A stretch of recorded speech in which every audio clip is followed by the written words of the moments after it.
Eu estou muito feliz, eu estou muito honrado de vir a esse púlpito, aqui pela primeira vez. Quando o pastor Márcio me convidou, pela fé, eu me lembrei de Hebreus 11, né? Pela fé eu aceitei. E desde então, a minha oração tem sido uma só.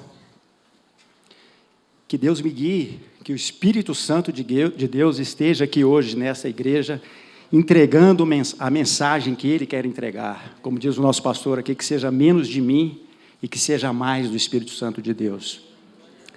E ontem à noite, depois de eu tentar esboçar um pouquinho, se o Espírito Santo não me guiar tanto, a gente se perde e precisa de um papelzinho, né, meu pastor?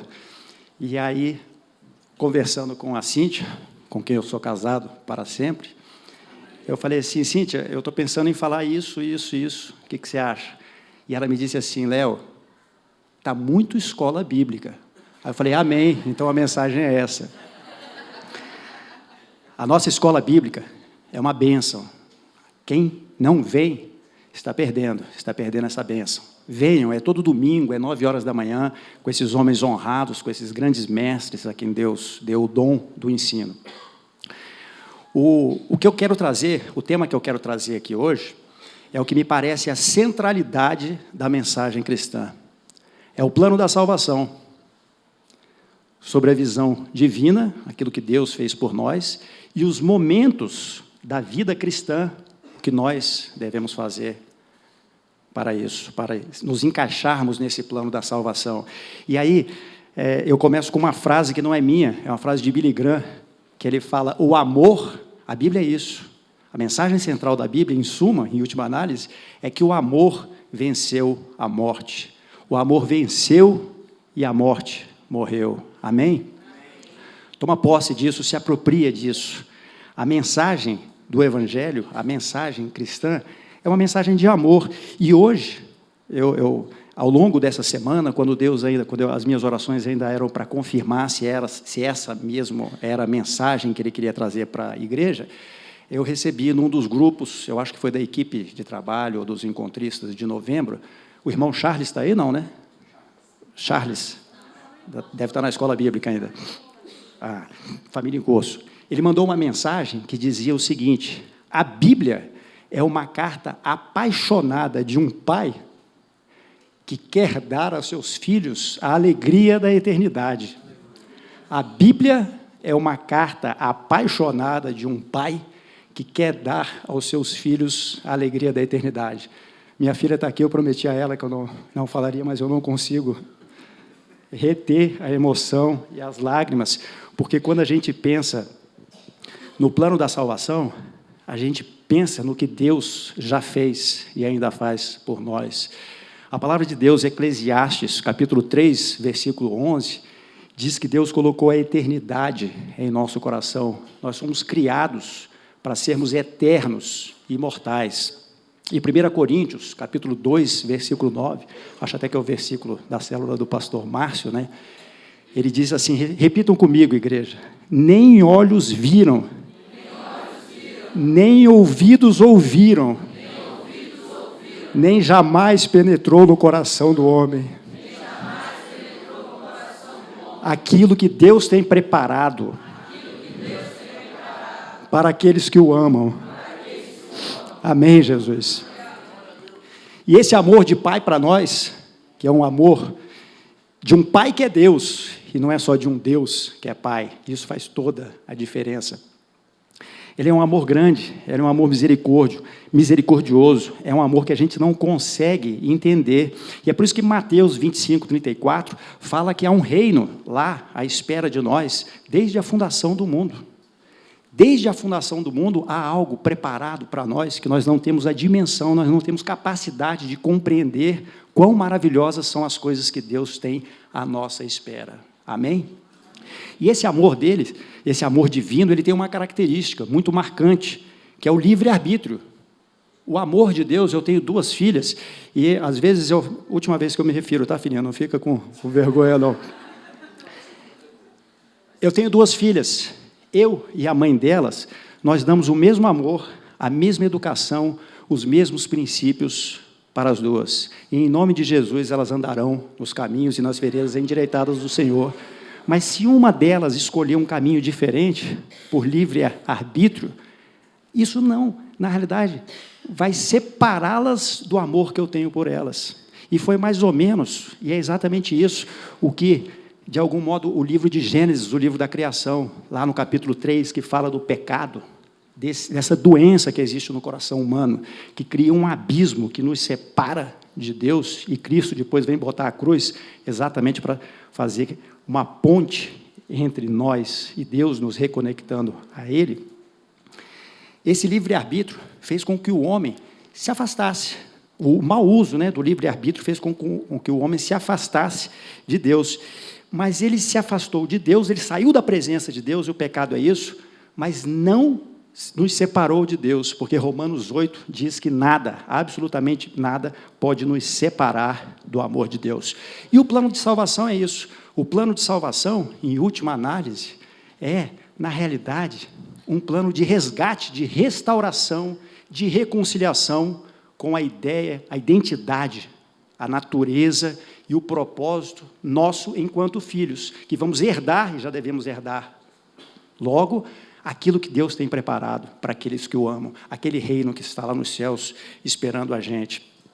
Ser salvo, portanto, é retornar à casa do Pai, é fazer essa viagem de regresso à presença dEle, de onde nós nunca deveríamos ter saído. Amém? E quem trata de uma forma... Aliás, antes de falar eu ia falar de Paulo na carta de Romanos e em Efésios também, ele trata o plano da salvação de uma forma extremamente didática, fácil de entender, a despeito de ser um tema muito de matéria de escola bíblica, meu amor?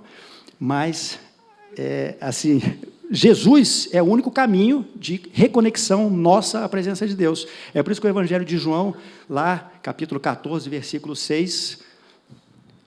ele fala, eu sou o caminho, a verdade e a vida. Ninguém vem ao Pai, senão por mim.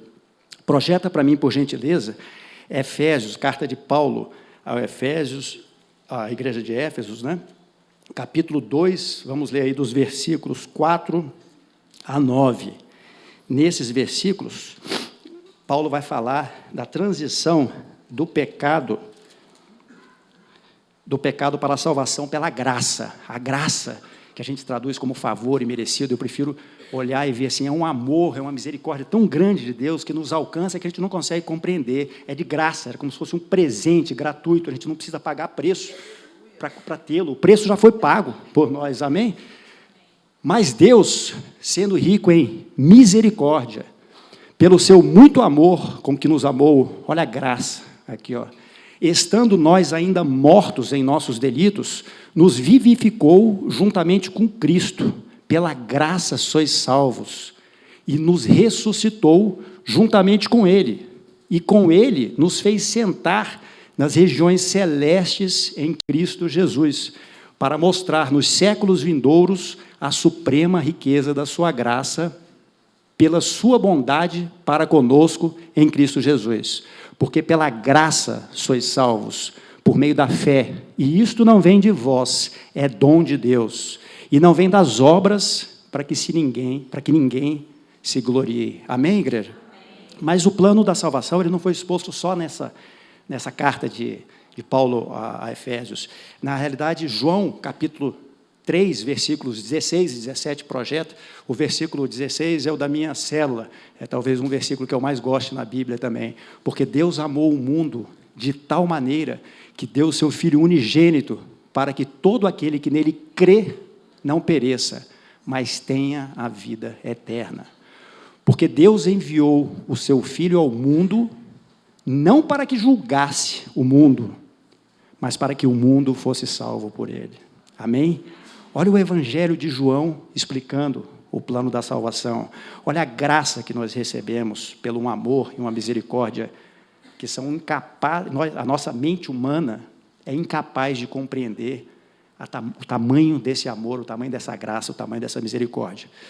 Nesse plano de salvação, que é a parte divina, para nos retornar, nos fazer retornar de graça, bastando que a gente tenha fé, e por isso sejamos justificados, para a presença do Pai, para a nossa casa, para o colo do Pai, para o lugar de onde nós nunca deveríamos ter saído. Como que a gente se encaixa nisso? Nós, os abençoados. Deixa Deus ministrar no seu coração. Deus já ministrou no meu coração, eu já fui às lágrimas quando eu vi isso aqui. Toda vez que eu preparava um pouquinho dessa ministração, eu lia a palavra de Deus e vinha as lágrimas. Porque a palavra de Deus é linda. A palavra de Deus transforma. Ela muda corações, ela tira escamas dos olhos, ela muda homens. Eu não imaginei que eu fosse capaz um dia de estar aqui nesse púlpito. E, em nome de Jesus, eu estou aqui transmitindo isso aos senhores. E essa verdade que atingiu o meu coração, que mudou o meu sangue e o meu DNA, é o que Cristo, é que o Espírito quer entregar a essa igreja hoje aqui. Em nome de Jesus, recebam, recebam. Paulo vai falar, num primeiro momento, nos 3 capítulos iniciais da carta dele aos Romanos, que, basicamente, é o seguinte, aqui sou eu falando, antes de Paulo, me permitam. Assim como a história da humanidade era uma até Cristo, Cristo mudou tudo, né? Até o tempo, antes de Cristo e depois de Cristo. A nossa história, cada um aqui, uma história pessoal de cada um, também é diferente, antes da cruz e depois da cruz. Antes da cruz, e eu estou falando de mim, gente, quem quiser que receba, nós éramos filhos da ira, Efésios capítulo 2, versículo 3, não precisa projetar, fala isso. Nós éramos filhos do diabo, nós estávamos presos em nossa liberdade, achando que tínhamos paz. Nós não éramos felizes. Nós vivíamos uma vida de pecado, uma vida de depravação, uma vida de idolatria, e achávamos que aquilo nos libertava, que aquilo trazia paz. E não é isso. Na realidade, tudo isso a gente estava preso às garras de Satanás, enquanto perdidos estávamos, enquanto não entendíamos o que Cristo fez por nós na cruz. E, quando se está perdido e nas garras de Satanás, se peca e não se incomoda, aquilo não te constrange, é dia a dia, é normal, é o que o mundo ensina. É uma inversão dos valores e das verdades celestiais, né? Na carta de Paulo aos Romanos, como eu falei, nos 3 primeiros capítulos, ele vai falar da graça, ele vai falar do pecado, da salvação, da redenção e da justificação pela fé, que é o tema central dessa carta de Paulo aos Romanos. E ele diz, basicamente, que não havia distinção entre judeus e gregos. Todos estavam perdidos, todos estavam condenados pelo pecado.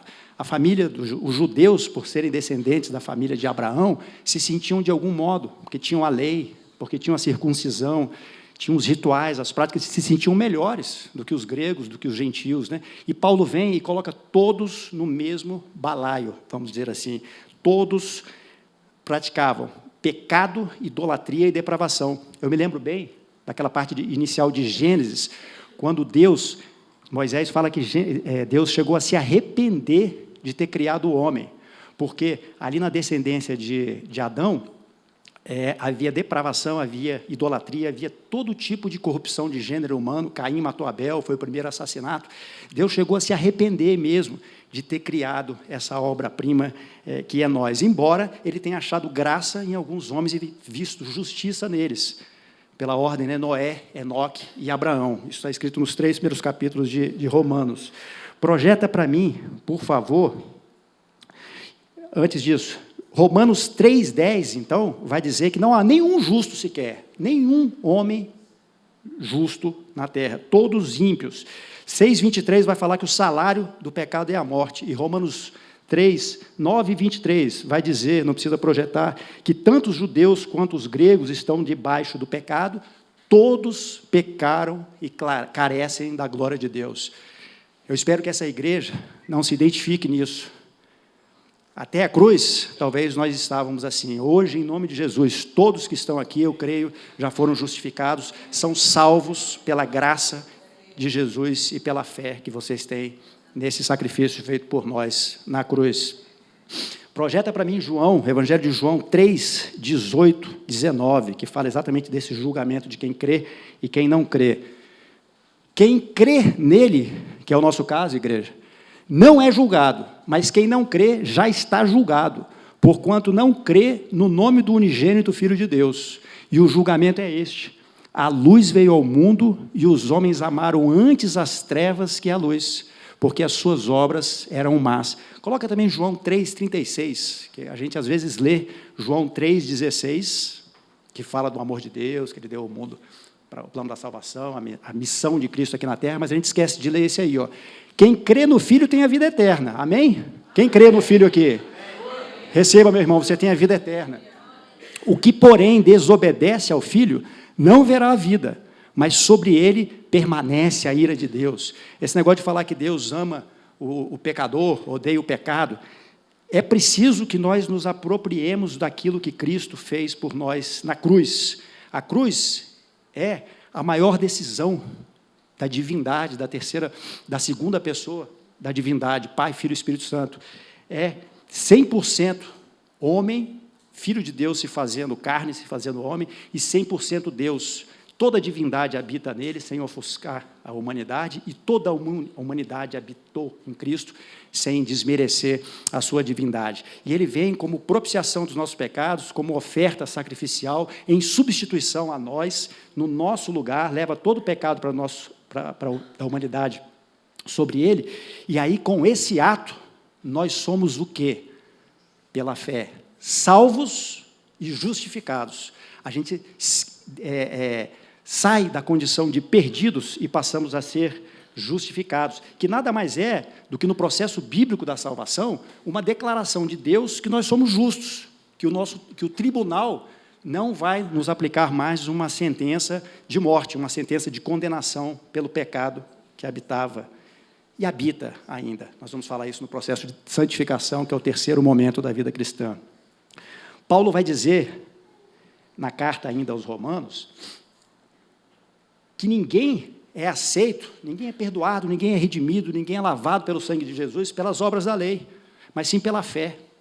É pela fé e não pelas obras. C.S. Lewis chega a dizer que a nossa contribuição para a nossa salvação e nossa justificação são os nossos pecados, porque é um ato de graça, é presente gratuito, é 100% obra de Deus. Se nós estamos aqui hoje justificados e salvos, é graças a Deus. Amém? Projeta aí para mim Romanos, capítulo 1, por gentileza, versículos 16 e 17, que é o que vai falar que o justo vive pela fé. Porque não me envergonho, Paulo dizia, do Evangelho. Alguém se envergonha do Evangelho aqui? Em nome de Jesus. Alguém se envergonha? Não, porque o Evangelho deve morar dentro da gente, deve morar no nosso coração, deve morar na nossa cabeça, deve morar no nosso sangue. Pois é poder de Deus para a salvação de todo aquele que crê, primeiro do judeu e também do grego.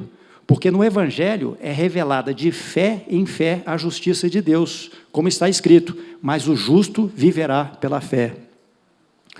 Uma das maiores decisões que eu fiz na minha vida é viver pela fé. Se eu já fui justificado em Cristo e por Cristo Jesus, o que eu devo fazer agora é viver pela fé. E essa doutrina da justificação pela fé, que a gente viu aí, é basicamente o pilar da reforma do século XVI, né? Da reforma da igreja. E quando eu aceito Jesus, quando eu aceito o sacrifício que foi feito por mim, com a fé, arrependimento e confessando os meus pecados, eu deixo de ser filho do diabo, saio da condição de filho da ira e passo a ser o quê? Filho de Deus. A Bíblia diz que os filhos de Deus são guiados pelo Espírito. Então, toda vez que Paulo fala em obras da carne, ele está falando dos perdidos, ou daqueles que ainda continuam perdidos, porque depois que Cristo veio, não aceitaram o sacrifício por nós. E quando nós somos justificados e, portanto, salvos, nós adquirimos a condição de filhos de Deus, herdeiros daquilo que Deus preparou para a gente, desde a fundação do mundo, como eu disse no início. Quem aqui quer viver pela fé? Quem quer viver segundo o Evangelho? Amém. Deus abençoe, em nome de Jesus. E o batismo é uma declaração pública de que você recebeu Jesus Cristo. Mas, na realidade, quando a gente é justificado, quando a gente é salvo, é quando a gente, de coração e por inteiro, a gente se entrega, aceita Jesus como nosso Senhor e Salvador, e isso pode demorar 1 segundo da sua vida. É a decisão mais importante da sua vida. Se alguém não tomou ainda hoje, em nome de Jesus, hoje essa decisão será tomada. Você vai sair da condição de perdido para a condição de justificado, da condição de salvo. E veja, se puder projetar para mim, Lucas 23, 40 a 43, vai contar aquela história dos 2 ladrões que estavam sendo crucificados juntos com Jesus Cristo. Um não creu nele, mas esse outro aqui, ó, respondendo, porém o outro, repreendia-o, dizendo: nem ao menos temes a Deus, estando na mesma condenação? E nós, na verdade, com justiça. Os ladrões mereciam a cruz, porque recebemos o que os nossos feitos merecem. Mas este, Cristo, nenhum mal fez. Então disse Jesus, então disse o ladrão a Jesus: Jesus, lembra-te de mim quando entrares no teu reino. Respondeu-lhe Jesus: em verdade te digo que hoje estarás comigo no paraíso. Independente de se esse hoje era agora, ou ele dizia hoje que um dia estaria, essa é outra discussão que nós não vamos entrar. Quando Cristo diz isso, ele salva esse ladrão da cruz, porque o ladrão já tinha demonstrado nos versículos anteriores arrependimento e fé que aquele que estava sendo crucificado ali era o Filho de Deus que veio para nos salvar. Então, essa justificação, ela pode se dar por um segundo na sua vida, e a gente só é justificado pelo sangue de Jesus derramado na cruz. E é de graça. E Cristo é, isso é importante, gente, o autor da nossa justificação. Não somos nós, a gente não contribui em nada para isso, com obras, etc. A gente contribui transformando o nosso coração, crendo no sacrifício que foi feito por nós. Amém? Projeta para mim, Romanos, por gentileza, 3, 21 a 26.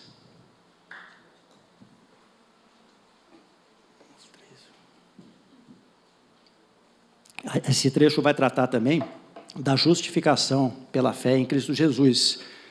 Mas agora, sem lei, tem se manifestado a justiça de Deus, que é atestada pela lei e pelos profetas, isto é, a justiça de Deus pela fé em Jesus Cristo, para todos os que creem, pois não há distinção, porque todos pecaram e estão destituídos estão da glória de Deus, sendo justificados gratuitamente pela sua graça. É um presente de Deus, mediante a redenção que há em Cristo Jesus, a qual Deus propôs como propiciação pela fé no seu sangue, para demonstração da sua justiça, por ter ele, na sua paciência, deixado de lado os delitos outrora cometidos, para demonstração da sua justiça neste tempo presente, para que ele seja justo e também justificador daquele quem tem fé em Jesus.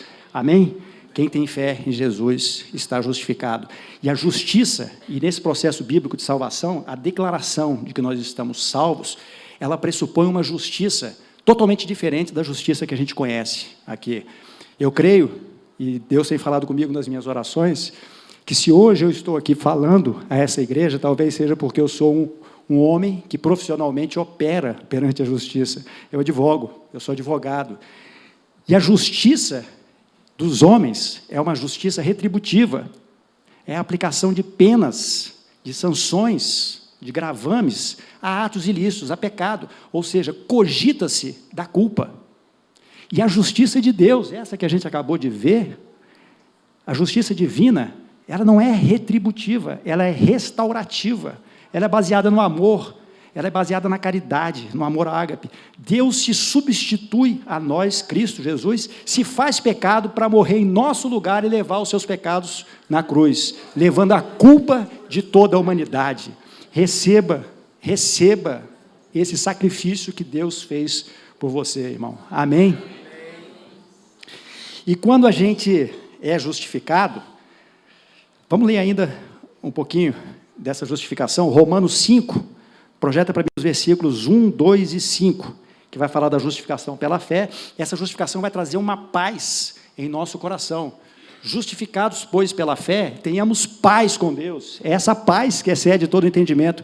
É essa paz que o crente, às vezes, fica chato. Na minha família, eu vejo isso, estou falando de mim, porque a gente tenta, o Borella sabe bem disso, transbordar essa alegria que a gente tem de estar aqui olhando essa igreja maravilhosa e tentando traduzir aqui com palavras o que o nosso coração está cheio, que é desse amor de Cristo que nos alcançou. Então a gente fica chato por causa disso, e a gente sente uma paz que excede todo o entendimento. Você não consegue explicar, você fala, meu irmão, vem viver, vem para o encontro, vem para a Igreja Adã, vem para os cursos de casados, vem entender o que a gente está vivendo. Amém? Por nosso Senhor Jesus Cristo, por quem obtivemos também nosso acesso pela fé a esta graça, na qual estamos firmes e gloriemo-nos na esperança da glória de Deus. E não somente isso, mas também gloriemo-nos das tribulações, sabendo que a tribulação produz perseverança, e a perseverança, a esperança. Desculpa, a experiência, e a experiência, a esperança. E a esperança não desaponta, porquanto o amor de Deus está derramado em nossos corações pelo Espírito Santo que nos foi dado. Amém? O amor de Deus está derramado no coração pelo Espírito Santo que nos foi dado com a justificação. E é por isso que Romanos, ainda no capítulo 8, versículos 1 a 2, vai dizer que não há mais nenhuma condenação para aqueles que estão em Cristo Jesus.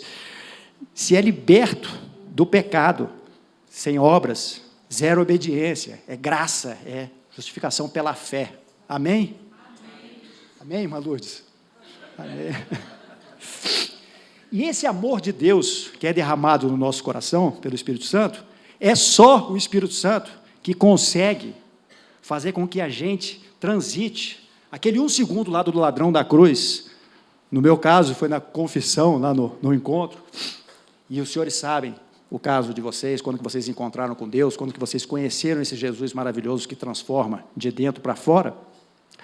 Mas a gente acha que a gente aceitou Jesus, que a gente é salvo, e a gente virou santo. É isso? Não, não é isso. Do domingo que eu voltei do encontro para segunda-feira, quando chegou segunda-feira, eu falei, opa, mas e esse pecado aqui que ainda está em mim? Opa, eu não mudei, não. Cadê aquele Léo lá, a velha criatura? Por que a velha criatura não morreu? O que aconteceu com a velha criatura? E aí eu descobri que eu ainda estava preso ao meu pecado, eu estava preso, mesmo já tendo aceitado, sendo justificado e salvo, eu estava preso à minha soberba, à minha arrogância, à minha vaidade, ao meu orgulho, à minha ira. O pecado ainda habitava em mim. E é esse amor que Deus derramou, e é esse Espírito Santo que vai trabalhar conosco para que a gente, separados já para Deus, lute contra esse pecado. Porque o Cristo, se Ele é o autor da nossa justificação, Ele é o mantenedor da nossa santificação. Porque lutar essa vida contra o pecado, sem o Espírito Santo de Deus, é impossível. E é por isso que Paulo dizia assim, no Romanos 7, 24 e 25. Tem algumas versões que falam, a minha fala, miserável homem que sou. Tem umas que falam, desventurado homem que sou. Quem me livrará do corpo desta morte? Assim, nas tradições judaicas, havia da época, uma pena que quando alguém assassinava alguém, ele carregava o corpo morto, amarrado ao seu próprio corpo, e as bactérias, do defunto iam passando para você e você ia adoecendo. Então, o que Paulo está querendo dizer aqui em Romanos 7, 24 e 25? Que mesmo depois de salvo e justificado, ele ainda vai lutar contra o velho eu, contra a velha criatura que ainda habita nele. E aí eu me lembro do exemplo de Martinho Lutero, que foi o pai da Reforma, e ele dizia mais ou menos o seguinte, é uma frase que eu acho espetacular dele, que diz o seguinte, isso diz muito comigo também, alguns vão entender por quê, mas quando eu fui batizado nas águas, eu achei que o velho homem ia morrer afogado, porque ele não sabia nadar.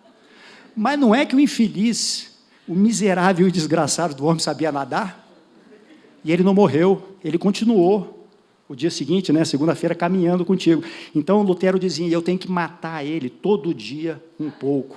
E é o que a gente tem que fazer. E é o que na presença de Cristo e do Espírito Santo a gente tem que fazer. Matar o nosso velho eu, afogar cada vez mais aquele pecado que ainda habita em nós. Porque se a justificação nos livrou da condenação do pecado, a santificação agora vai buscar nos livrar do domínio do pecado, e não da condenação deles. Amém? Então, na santificação, a luta não é para ser salvo, você já foi. A luta é para você manter a sua salvação, se manter na presença de Deus. A carne não converte. A carne é subjugada ao Espírito. E é por isso que eu imagino que 1 Coríntios vai dizer lá, no capítulo 9, 27, quando Paulo diz que esmurra o próprio corpo, que ele agride o próprio corpo. O que ele quer dizer com isso? Quando a gente aceita Jesus e a gente quer uma vida de santidade, e a gente quer essa eternidade que nos foi prometida, como eu disse no início, a gente tem... Eu não acordo, gente, todo dia com vontade de orar. Eu não acordo todo dia com vontade de ler a Bíblia. Eu não acordo todo dia com vontade de comunhão. Mas eu esmurro o meu próprio corpo e vou. E eu vou buscar a presença do Pai. E se eu puder... Não, isso aqui não é receita, gente. Isso eu estou dizendo para mim antes de dizer para vocês. Eu disse isso com a Cíntia ontem em casa. O meu propósito, doravante, às vezes eu quero pegar essa palavra que mexeu comigo e colocar toda ela na minha cabeça. Eu começo a estudar isso daqui. E às vezes é melhor eu ler um capítulo por dia, anotar um versículo desse capítulo e meditar. A palavra meditar, em hebraico, da tradução, é ruminar, remoer.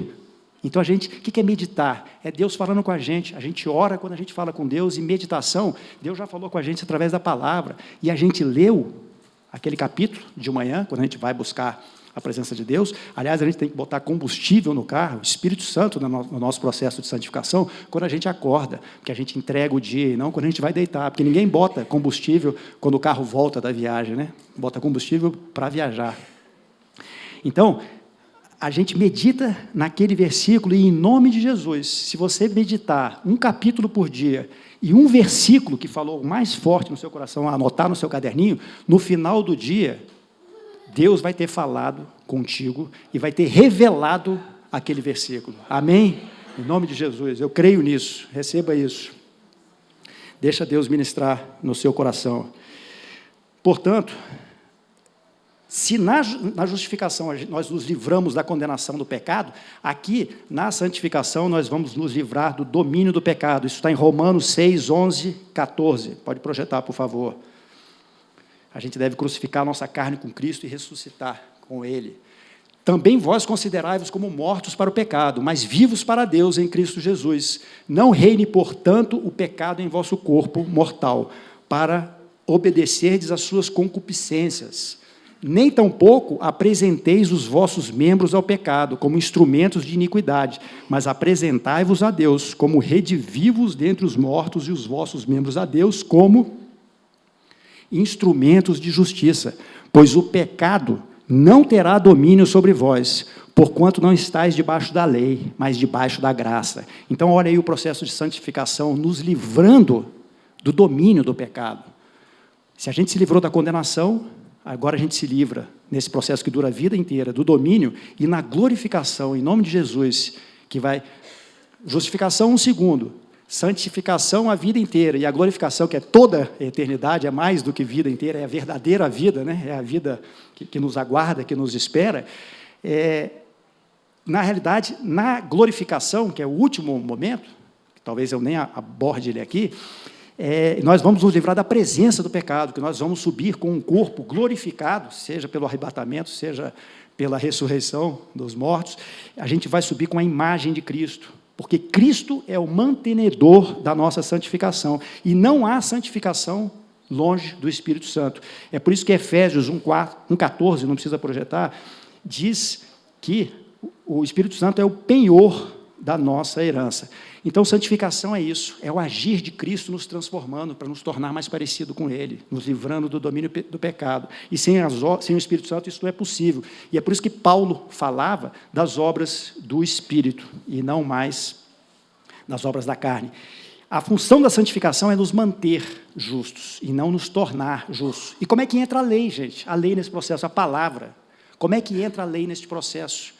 A lei não serve para me condenar, a lei não serve para me salvar. A lei, como Salmos, capítulo 119 de Salmos, versículo 105, diz que a lei é lâmpada para os meus pés e luz em meu caminho. A lei vai me dizer, nesse processo de santificação, qual é a vontade de Deus para a minha vida, qual é o propósito de Deus para a minha vida, qual é o chamado de Deus para a minha vida, o que eu devo fazer e o que eu não devo fazer, onde eu devo errar e onde eu não devo errar. O processo de tentação romana, de fabricação de uma espada, alguns aqui talvez já conheçam isso, né? Mas o que o ferreiro que assinava a espada romana, que o soldado romano ia lutar na guerra, o ferreiro tinha que assinar essa espada romana. Por quê? Porque se ela quebrasse na guerra, ele ia responder com a própria vida. O soldado romano ia morrer e ele também morreria por via de consequência. Então, como é que era esse processo de feitura, de confecção dessa espada? Ele pegava o metal, colocava 700 graus no fogo, colocava na luz, para ver os pontos de fragilidade, colocava na bigorna, pancada, pancada, pancada, até consertar aqueles pontos de fragilidade, e colocava na água. E é esse processo de fogo, luz e água que tornava a espada perfeita para ela não quebrar na guerra. Amém? Como que isso serve para a gente? Como que isso serve para a gente? Os pontos de fragilidade ainda são aqueles pecadinhos que, mesmo nós salvos, ainda nos consomem, e a gente luta num processo de conversão diária contra eles, e sempre na presença do Espírito Santo. Amém? O fogo é o Espírito Santo. É o Espírito Santo que vai nos purificar, que vai nos constranger, que vai nos incomodar por causa daqueles pontos de fragilidade. A luz revela quais são esses pontos de fragilidade. Não é Deus que nos tenta, mas Deus nos fortalece nas tentações. Tiago fala que não é Deus que nos tenta, se não me engano. Mas é Deus que nos fortalece nessas tentações, porque o pecado que ainda habita em nós é colocado para fora. E o Espírito Santo nos purifica para a gente se fortalecer com isso. E a água é a palavra. A água é a palavra. Amém? Então, é pensando nessa espada que a gente deve seguir dia a dia, e para fazer uma homenagem ao pastor Freire, que me inspira, e sempre me inspirou nessa igreja, pastor Freire. Eu falo aqui de João 15, 7. Cristo deixa palavras para permanecer, não precisa projetar, mas deixa palavras para permanecerem em nós. Palavras para permanecerem em nós. E a nossa oração, tudo o que a gente pedir, nos será concedido, se essas palavras permanecerem em nós. Amém? Coloca aí para a gente já se encaminhar para o fim, Hebreus 12, versículos 2 a 14. É um pouco longo, mas a palavra de Cristo, a palavra de Deus tem poder.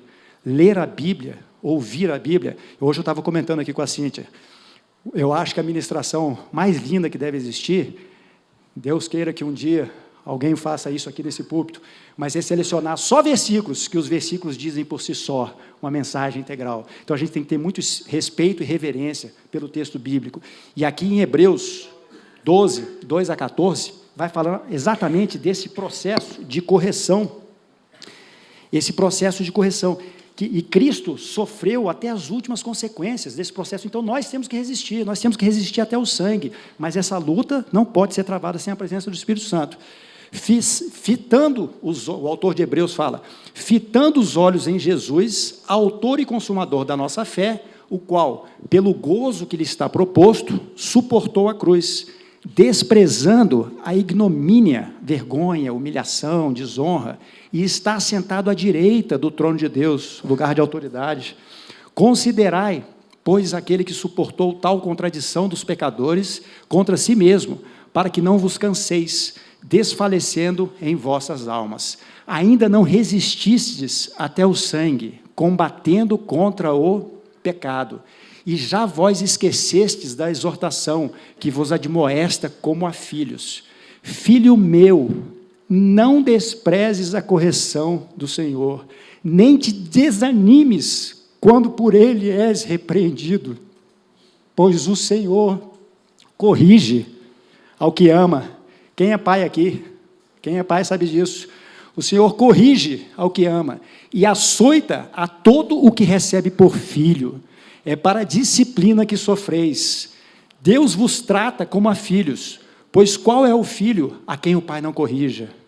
Mas se estáis sem disciplina, da qual todos se têm tornado participantes, sois então bastardos e não filhos.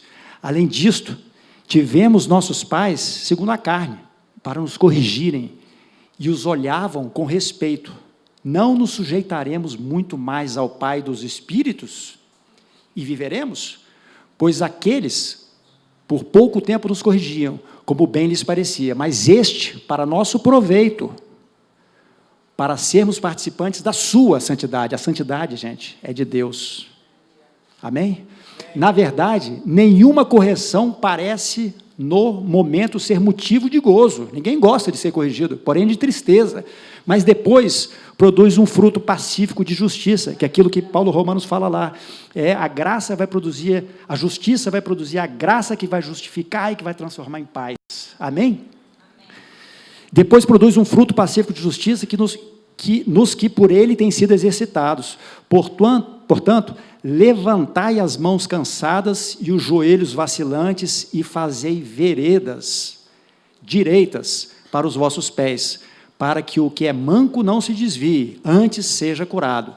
Segui a paz com todos e a santificação, sem a qual ninguém verá o Senhor. Em nome de Jesus. E esse finalzinho desse texto de Hebreus pode dar a entender que esse ninguém verá ao Senhor é como se a santificação fosse um pressuposto da salvação, e não é não. Esse verá é agora, é já, é aqui e agora, né? É um tempo presente, porque se a justificação pode dar num segundo, a santificação é a vida toda e é um tempo presente, porque o tempo futuro é só a glorificação. Cristo é o autor da nossa justificação, é o mantenedor da nossa santificação e será o consumador da nossa glorificação quando nós subirmos para a vida eterna. Amém? Coloca para mim, por gentileza, a parábola da mulher adúltera, em João 8, vamos ler do versículo 4 ao 11, para encerrar.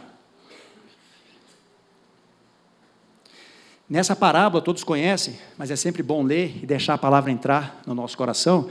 Disseram-lhe: mestre, esta mulher foi apanhada em flagrante adultério.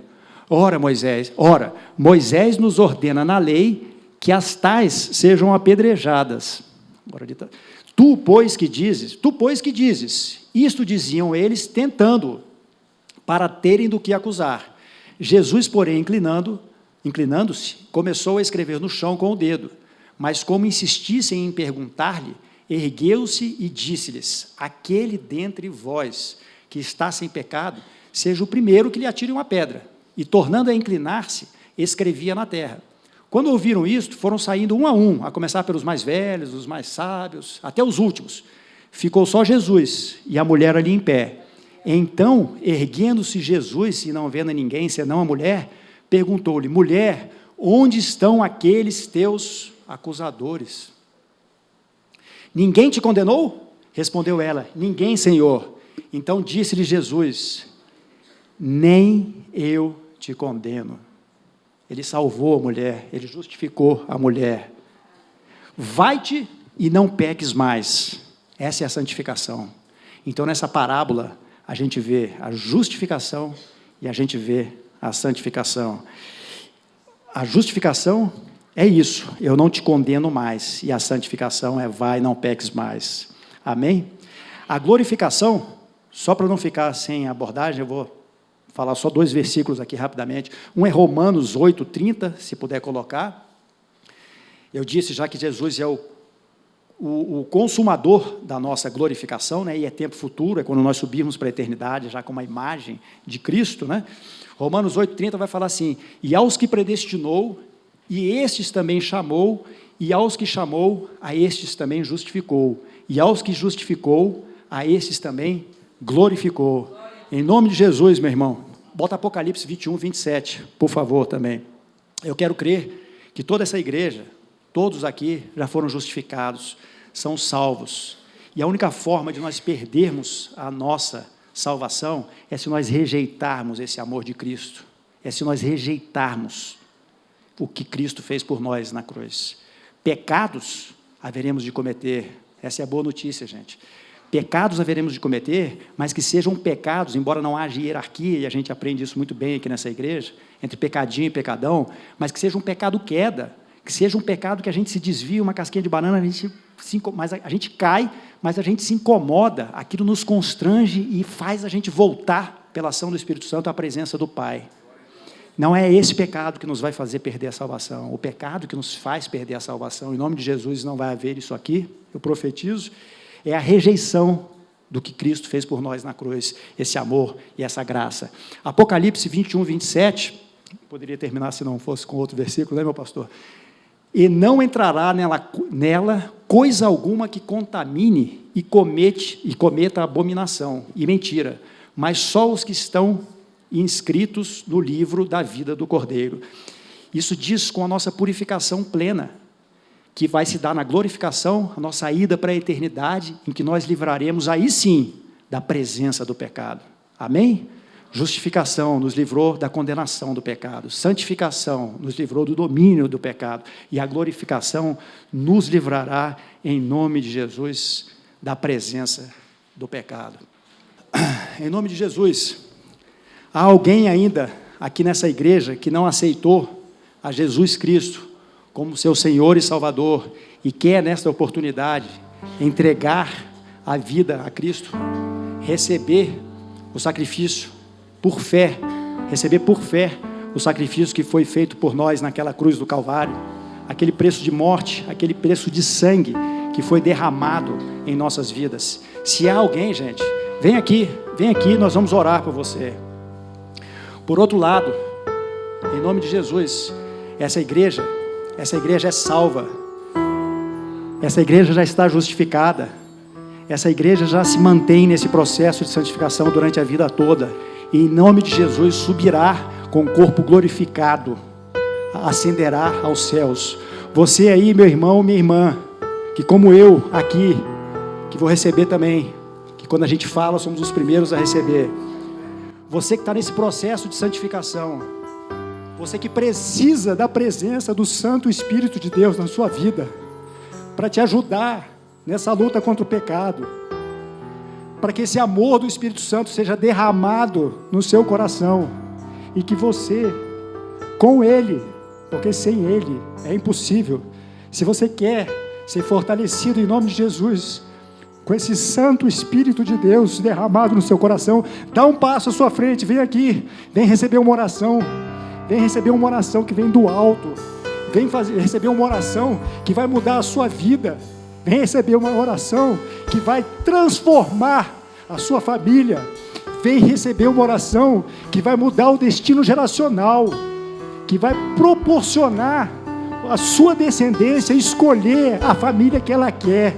e viver verdades, e viver valores de Deus, e viver valores eternos, que o mundo não pode comprar. Apenas Cristo é o caminho, a verdade e a vida. Ele já nos justificou, Ele já nos salvou, e agora Ele quer nos purificar, e agora Ele quer nos manter neste processo de santidade, para que a gente suba livres da presença do pecado e num corpo glorificado. Queridos, depois de uma palavra tão nobre, tão maravilhosa como essa, você nasceu para dar certo, você nasceu para tomar posse de toda a herança que Deus nos garantiu lá na cruz.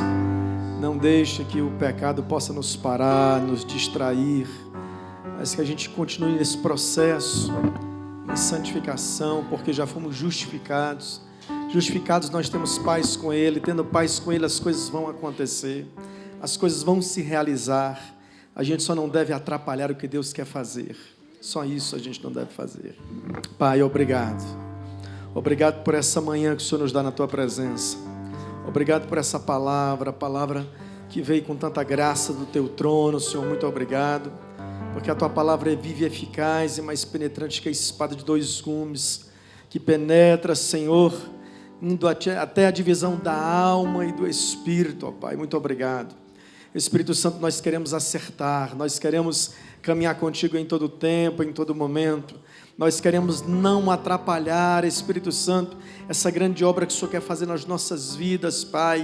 A nossa descendência é poderosa, os nossos filhos são poderosos, os nossos netos serão poderosos, os nossos bisnetos serão mais ainda, Pai. Eles irão muito mais longe do que nós. A nossa vida vai acontecer, nós tomamos posse cada vez mais, Senhor amado, desse triunfo de vida eterna em nossas vidas. O Senhor vai trabalhando cada vez mais, nós haveremos de viver de fé em fé, vivendo pela fé em Ti a todo tempo, em todo momento. Espírito Santo, nos molde a cada dia, que todo dia seja um momento de nós matarmos a nossa carne e vivermos para Ti. Obrigado por tudo, Senhor, é o que nós Te louvamos, te glorificamos, dando graças por essa palavra aqui ministrada nessa manhã.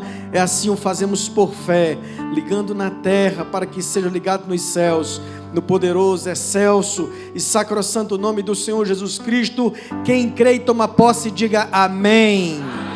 Que o Senhor te abençoe poderosamente.